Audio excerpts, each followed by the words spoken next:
power just went out. It's 20 degrees outside. You have no fire, no heater, and the temperature in your house is dropping fast. What do you do? In the next few minutes, you could lose dangerous amounts of body heat, or you could use simple strategies that might save your life. In this video, you're going to learn the exact techniques survivors use to stay warm in extreme cold without any fire.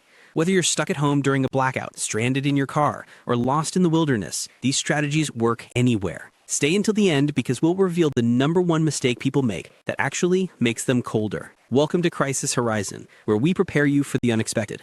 If you want to be ready for any emergency, hit that like button and subscribe so you never miss life-saving information. Before we talk about specific survival techniques, you need to understand how cold actually attacks your body, because once you know how heat escapes, you can stop it from happening. Your body loses heat in 3 primary ways, and each one is constantly working against you in freezing conditions. The first is conduction. This happens when your body comes into direct contact with cold surfaces.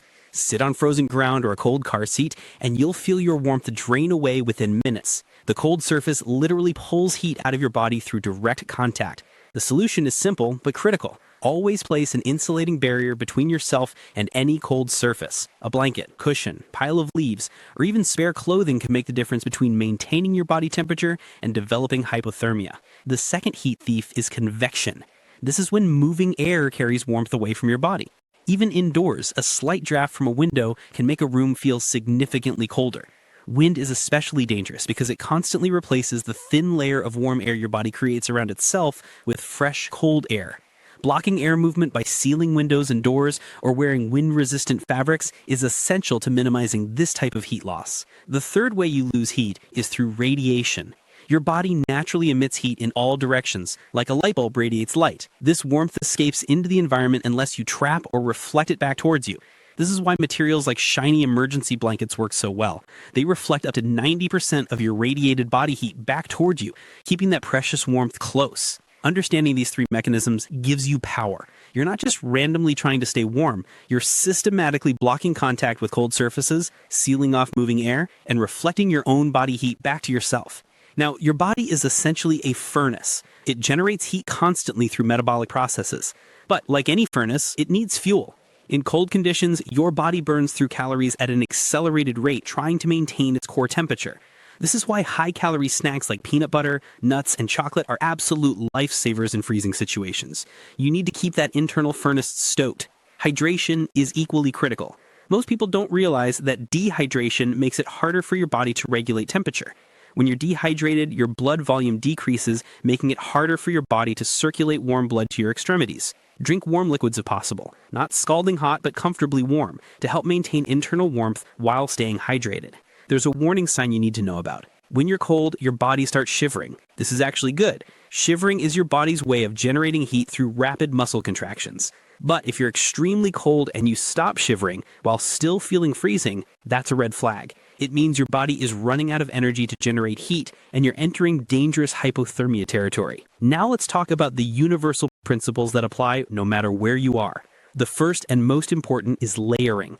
Multiple layers of clothing create air pockets that trap warmth. This is far more effective than one thick layer. Start with a moisture-wicking base layer made of wool or synthetic material, never cotton, which holds moisture. Add an insulating mid-layer like fleece, wool, or down. Finish with a windproof outer layer to block convection.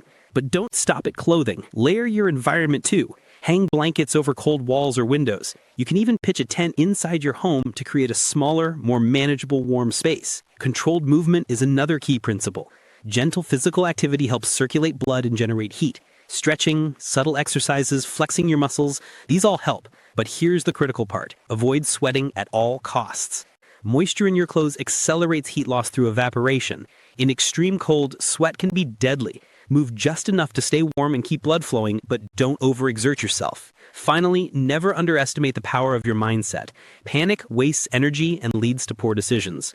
In a cold emergency, you need mental clarity. Take a breath, focus on what you can control, and systematically apply your knowledge. A calm, steady mind helps you make the best use of your resources and can literally be the difference between life and death. With these fundamentals in mind, let's get specific. What do you actually do in 3 critical scenarios? Let's start with being at home during a blackout. Your home still offers huge advantages, walls and a roof that block wind and precipitation, but you need to be strategic. The first thing you do is choose the smallest room available, a bathroom, walk-in closet, or tiny bedroom. Why? Because smaller spaces are dramatically easier to heat with your own body warmth.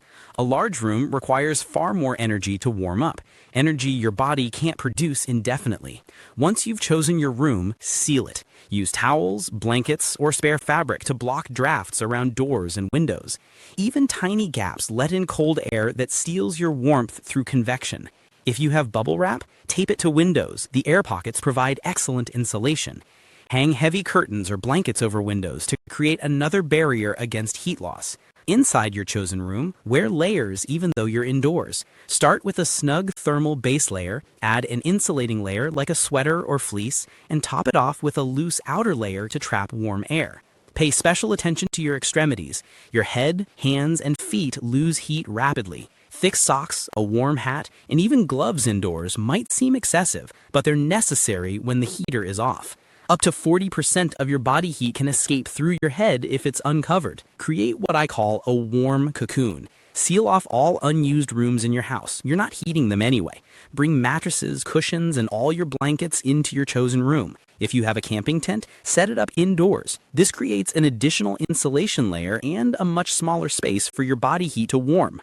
The temperature inside a tent inside a room can be 10 to 15 degrees warmer than the room itself. If you're not alone, huddle together. Shared body heat multiplies in close quarters. 2 people in a small space can maintain warmth far more effectively than 1 person in a larger area.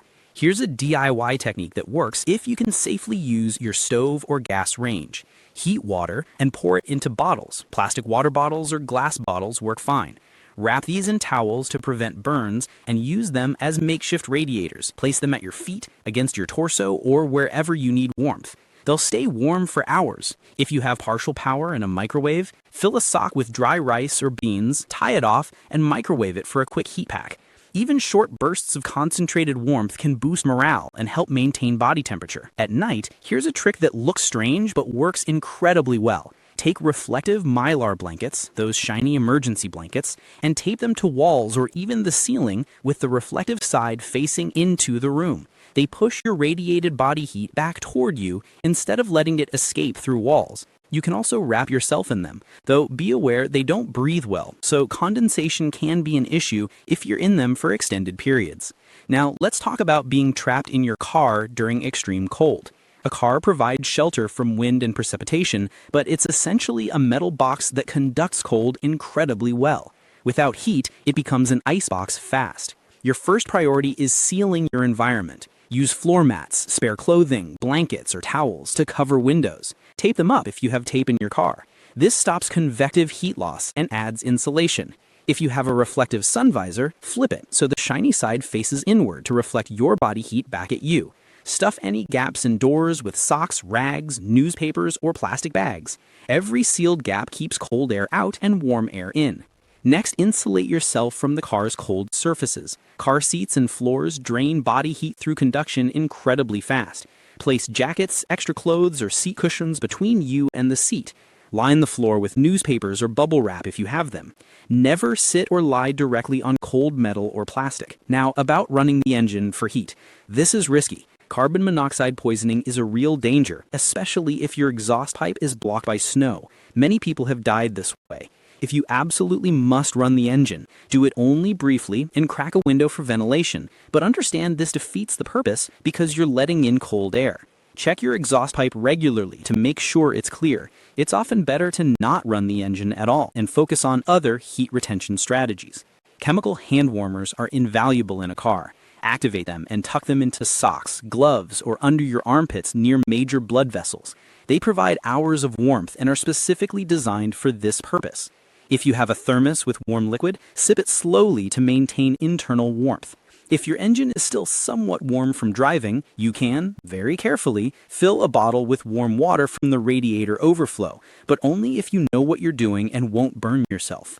Movement is important in a car. Gently flex your toes, rotate your ankles, stretch your arms, clench and unclench your fists. This keeps blood flowing to your extremities. But again, don't move so much that you sweat. Stay awake and alert. Monitor yourself and anyone with you for signs of hypothermia, confusion, slurred speech, extreme drowsiness, or the cessation of shivering while still feeling cold. If the sun is out, position your car so sunlight enters through the windows. Solar energy, even in winter, provides noticeable warmth. Once the sun sets, immediately cover windows to trap whatever heat you gain during the day.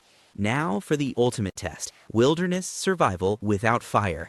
This is where resourcefulness becomes everything. First rule, never lie directly on cold earth or snow. The ground will drain your body heat faster than almost anything else. Gather dry leaves, pine needles, moss, or grasses, and pile them at least 6 inches thick to create a mattress. More is better. If you have a tarp or poncho, place it underneath or on top for moisture protection. Moisture is your enemy. It conducts heat away from your body 25 times faster than dry air. Build a shelter that blocks wind. A simple lean-to made with branches can cut wind chill dramatically. Use fallen logs or large rocks as windbreaks. If you're in deep snow and know how to do it safely, digging into snow to create a cave or trench shelter can actually save your life. Snow is a surprisingly good insulator if you stay dry and ensure proper ventilation so you don't suffocate. Look for natural heat sources. Rocks that have been in the sun all day retain warmth. Once they're safe to touch, place them near your body for residual heat. Decomposing organic matter like compost piles can generate mild warmth, though be cautious about hazardous materials or foul-smelling decay that could indicate dangerous bacteria. Here's an improvised insulation technique. Stuff your clothes with dry leaves or grass. This creates additional air pockets for insulation. Tie off pant legs and sleeves to keep the material from falling out. You'll look ridiculous, but you'll be warmer. Plastic bags can serve as vapor barriers over your socks. They prevent moisture from getting in while trapping heat. Never cover your mouth or nose with plastic, but using bags as makeshift hoods or over your feet can help. Body positioning matters enormously. Curl up in a fetal position to reduce your surface area and minimize heat loss. If you're with someone else, share a sleeping bag if you have one, or lie back to back for combined warmth. 2 bodies generate significantly more heat than one. You can also breathe into a cupped hands or into your jacket collar to recycle warm air around your face and chest. Movement in the wilderness requires balance. Squats, lunges, or brisk walking in place can generate heat, but stop immediately if you start to sweat. Wet clothing in the wilderness without fire is a death sentence. If you do sweat, try to air out your clothes or change into dry layers if you have them. Mental toughness in the wilderness is paramount. Stay positive and focused. Distract yourself by planning your next move or setting small goals. Gather more insulation. Improve your shelter. Check for hazards. Every small task keeps your mind engaged and helps you maintain the will to survive. Your mindset can literally keep your body functioning when conditions are dire. Now, let's talk about preparation, because the absolute best way to survive extreme cold is to prepare before you're in it. You need 3 types of kits: home, car, and outdoor. Your home emergency kit should include Mylar space blankets, which reflect up to 90% of body heat. Stock chemical hand and foot warmers, buy them in bulk. Get duct tape for sealing drafts, patching clothes, or holding up plastic sheeting. Bubble wrap can insulate windows or even be worn as extra clothing layers in a pinch. Keep thick blankets, extra batteries, a battery-powered or hand-crank radio, flashlights, first aid supplies, shelf-stable high-calorie foods, several gallons of water, and any necessary medications. Store all of this in an accessible location. Your car kit should always include a winter survival kit with a shovel and kitty litter or sand for traction if you're stuck. Keep extra blankets, a spare jacket, gloves, hats, snacks, water, a flashlight, reflectors, and a portable phone charger or jump starter battery. Add Mylar blankets specifically for the car. Check this kit regularly and replace expired items. For outdoor adventures, invest in reliable cold weather clothing, synthetic or down sleeping bags rated for temperatures lower than you expect to encounter, tarps and personal locator beacons, and educate yourself thoroughly on shelter building and insulation techniques before you need them. But here's what kills people: mistakes born from ignorance or panic. The number 1 deadly mistake is sweating in cold conditions. I cannot stress this enough. Moisture is your worst enemy. Once your clothes are wet, they lose almost all insulating value and actively pull heat from your body. If you're moving and you feel yourself starting to sweat, stop immediately. Remove a layer if possible, or slow down dramatically. Another critical mistake is ignoring early warning signs. By the time you're dangerously hypothermic, your judgment is impaired and you can't help yourself.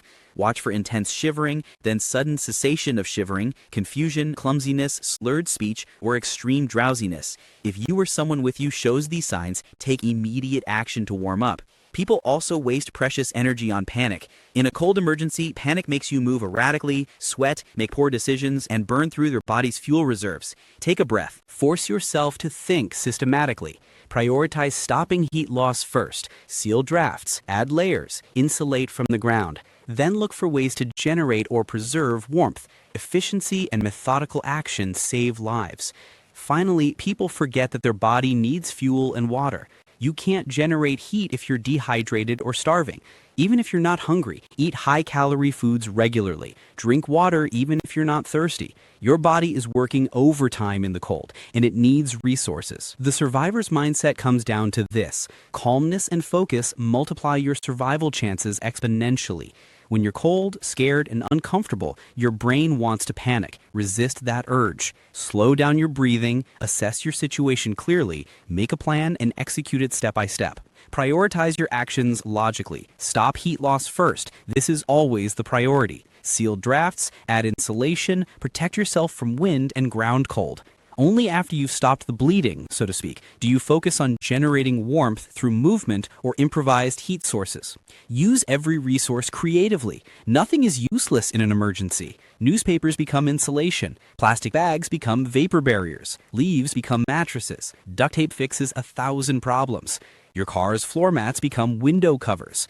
Train yourself to see potential in ordinary objects. Build mental toughness before you need it. Practice staying calm under stress. Spend time in uncomfortable conditions, not dangerous ones, but uncomfortable, to learn how your body and mind respond. Read survival stories. Visualize scenarios and how you'd respond. This mental preparation creates neural pathways that activate automatically when you're in real danger. Fire isn't your only weapon against the cold. Your knowledge and preparation are even more powerful. You've now learned how to systematically defend against heat loss through conduction, convection, and radiation. You know specific strategies for staying warm at home, in your car, and in the wilderness. You understand the deadly mistakes to avoid and the mindset that keeps you alive. Now you need to take action. Build those emergency kits today. Don't wait until you need them. Practice these techniques in controlled conditions so you're confident if a real emergency happens. Share this knowledge with your family so everyone knows what to do. What scenario concerns you most? Being stranded in your car during a snowstorm? A blackout during a polar vortex? Getting lost on a winter hike? Comment below and let me know. And don't forget to subscribe to Crisis Horizon for more life-saving strategies. Hit that notification bell so you're always prepared for whatever comes next. Stay warm, stay prepared, and stay alive.